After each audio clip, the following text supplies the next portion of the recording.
ညစုကိုလမ်းခွဲမှဖြစ်တော်မူဟုစိတ်မှဆုံးဖြတ်မိသည့်အထိကိုရောပါကိုကျွန်တော်အသိမပေးဖြစ်သေး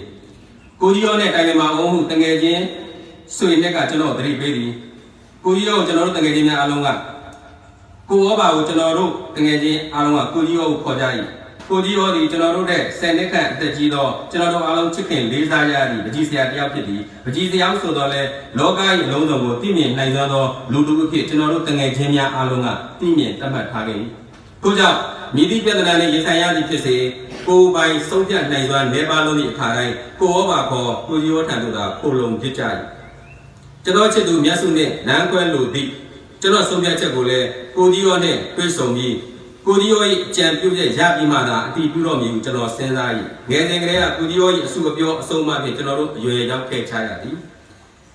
မင်းအဲ့ဒီမျက်စုဆိုတဲ့အကောင်မလေးကိုချစ်တယ်လို့ဆုံးဖြတ်တော့ဗာစိတ်နဲ့ဆုံးဖြတ်ခဲ့တာလေကျွန်တော်ရေပွင့်စကားများကိုနားထောင်ပြီးတဲ့နောက်စတင်မေးမြန်းသောကိုကြီးရော၏အမေစကားကျွန်တော်ကတကယ်ချင်းဆွေနဲ့တောင်းဆိုသိန်းတို့ကိုတစ်ချက်ကြည့်ပြီးမှကိုကြီးရောရှိရသောမျက်နှာမူကအဆိုတော့ကိုကြီးရောသူချောတာလှတာရောရင်ထဲကတန်အောင်တဲ့စိတ်ကြောင့်ရောအားလုံးပေါင်းပြီးချစ်တဲ့စိတ်ဖြစ်သွားလို့ချစ်တယ်လို့ဆုံးဖြတ်ပြီးချစ်စကားပြောခဲ့ပြီလားကိုကြီးရောအခုမချစ်တော့တဲ့စိတ်ကဘာကြောင့်ဖြစ်တာလဲမင်းခုနကပြောတဲ့လမ်းခွဲတော့မယ်ဆိုတဲ့ဆုံးဖြတ်ချက်ချရတဲ့အကြောင်းဘာကြောင့်လဲပြောပြဖို့စကားလုံးရွေးချယ်နေစဉ်ကိုကြီးကနေအောင်မင်းဖြေရလွယ်အောင်အရေးကြီးတာထည့်မေးမယ်အဲ့ဒီကောင်မလေးကမင်းအပြင်တခြားတယောက်ကိုပတ်သက်နေသလားကျွန်တော်ခေါင်းရမ်းပြလိုက်ကိုရိုးမြေကြရည်ရွယ်ထားတဲ့ကိုချစ်သူကကိုအပြင်တခြားတယောက်အပေါ်တခြားတယောက်ရောက်အပေါ်စိတ်နဲ့ဖြစ်စေလူကိုယ်တိုင်ဖြစ်စေမညွတ်မချင်းမဖောက်ပြန်မချင်းတစ္ဆာပြည့်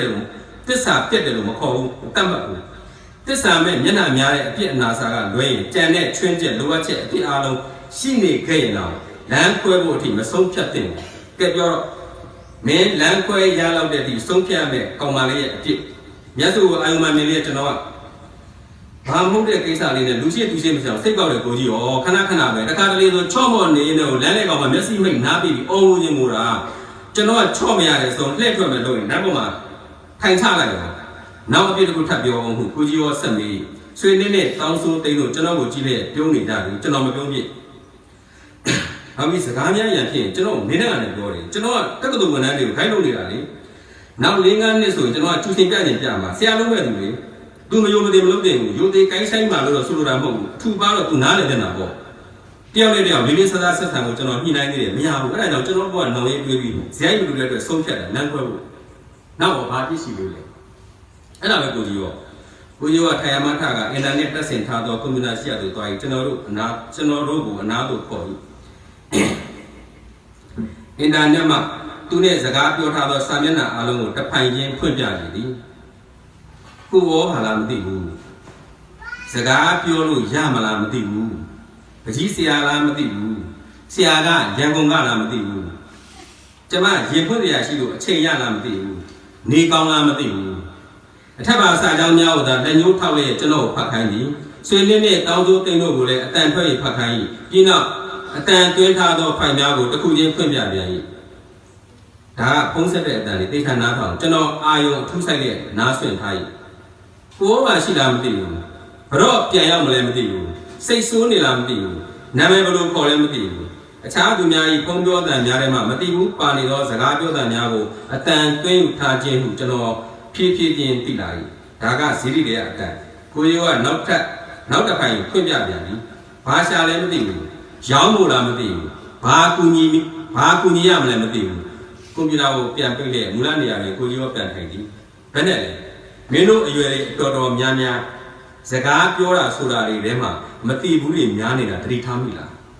ကျွန်တော်တို့အားလုံးခေါင်းငိတ်နာမည်ဘယ်သူလဲလို့မေးရင်ပြည့်စုံပြီးသားနာမည်ဘယ်သူလဲမသိဘူးဆိုတော့မသိဘူးဆိုတဲ့စကားအပေါ်စကားပဲအဲ့ဒီအပေါ်စကားကလည်းမသိဘူးဆိုတဲ့စကားလုံးမင်းတို့ကြားဦးနာမရှိကြမှာပါမသိချင်းဆိုတာဘာလဲအဝိဇ္ဇာကိုကျွန်တော်ဖြေဆွေမြက်ကမသိချင်းဆိုတာမောဟကိုဖြေကိုကြီးရောနှစ်ခုလုံးမှန်တယ်မသိချင်းကိုအဝိဇ္ဇာလို့လည်းခေါ်တယ်မောဟလို့လည်းခေါ်တယ်အဲ့ဒီအဝိဇ္ဇာတွေမောဟတွေပုံနေအမှန်ကိုမသိမမြင်တော့ဘူးကွာမင်းတို့တွေမြန်မာစကားကိုဝကြမှအောင်အတန်မှအောင်တော့မပြောတတ်ကြတော့ဘူးဆိုရင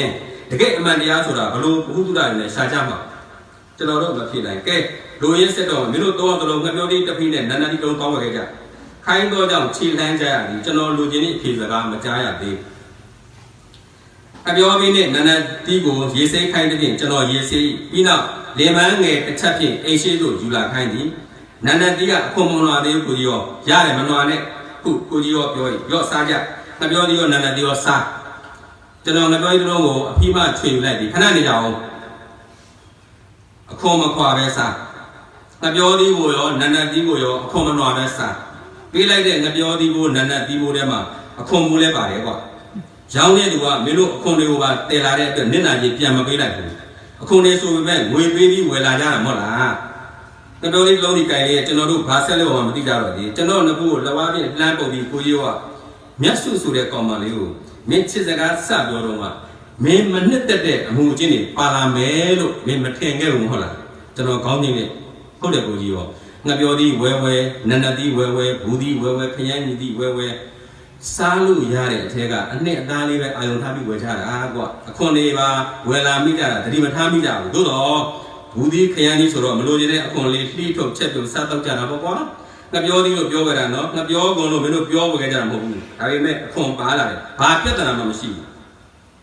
အခွန်ကိုပါပြီးအသေးကိုစားလိုက်ရုံနဲ့တော့အောင်စစ်ကျွန်တော်မျိုးခေါ်လေကိုကြီးရောကပြောကျွန်တော်ကိုကြီးရောမပြောသေးသည့်သဘောအဖြစ်ကိုပဲကြိုတင်တွေးသိနေပြီမြတ်သူဆိုတဲ့ကောင်မလေးကလူလေကွာ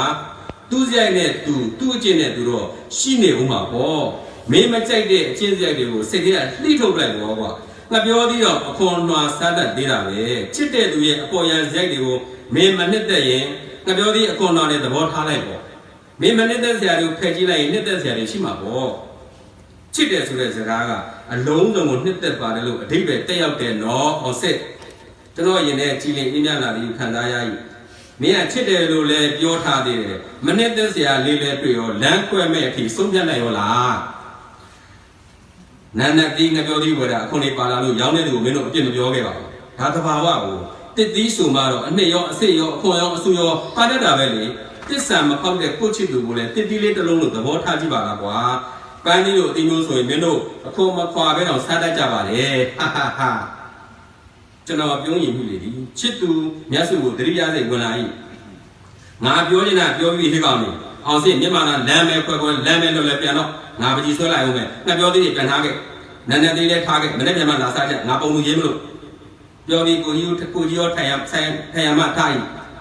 ပကြီးကားငယ်တကားကဲ့သို့ကြည့်ရကောင်းနေတော့အညာကျွေငါပြောသည်များနဲ့အရွက်ထောင်နန္ဒတီတို့ကိုငေးကြည့်ရင်ချစ်သူမြတ်စုကျွန်တော်မြင်အောင်ကြည့်မိအတွေးအာယုံ၌ချစ်သူသည်အနာအစာကင်းပသောပန်းသီးလေးတစ်လုံးဖြစ်နေသည်မောင်လာမျိုးချင်းအောင်ချမ်း